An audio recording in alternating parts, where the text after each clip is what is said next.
Vikrant Reddy case రోజుకు కొత్త మలుపు తిరుగుతోంది. అభియోగాలు ఎదుర్కొంటున్న వారు కోర్టు మెట్లెక్కుతున్నారు. తనను బెదిరించి భయపెట్టి Kakinada deep water port, Kakinada సెజ్లోని వాటాలను బలవంతంగా రాయించుకున్నారని కర్నాటి వెంకటేశ్వరరావు ఇచ్చిన ఫిర్యాదు ఆధారంగా మంగళగిరి సిఐడి పోలీసులు నమోదు చేసిన కేసులో ముందస్తు బెయిల్ మంజూరు చేయాలని కోరుతూ మాజీ ముఖ్యమంత్రి జగన్ బాబాయి, వైసీపీ ఎంపీ వైవి సుబ్బారెడ్డి కుమారుడు విక్రాంత్ రెడ్డి హైకోర్టును ఆశ్రయించారు. ఈ మేరకు పిటిషన్ దాఖలు చేశారు.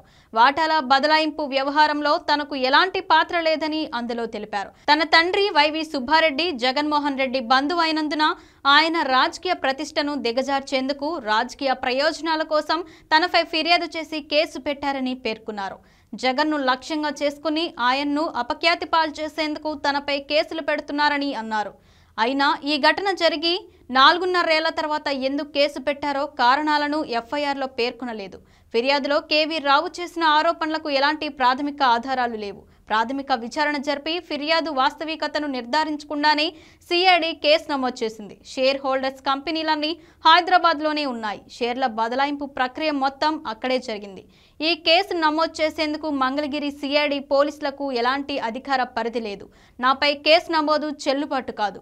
లుకౌట్ నోటీసులు జారీ చేసినట్లు మీడియాలో వార్తలు వస్తున్నాయి. పోలీసులు అరెస్ట్ చేస్తే పూడ్చుకోలేని నష్టం జరుగుతుంది. నా పిటిషన్పై నిర్ణయం వెల్లడించేంత వరకు మధ్యంతరం ముందస్తు బెయిల్ ఇవ్వండి అని విక్రాంత్ రెడ్డి పేర్కొన్నారు.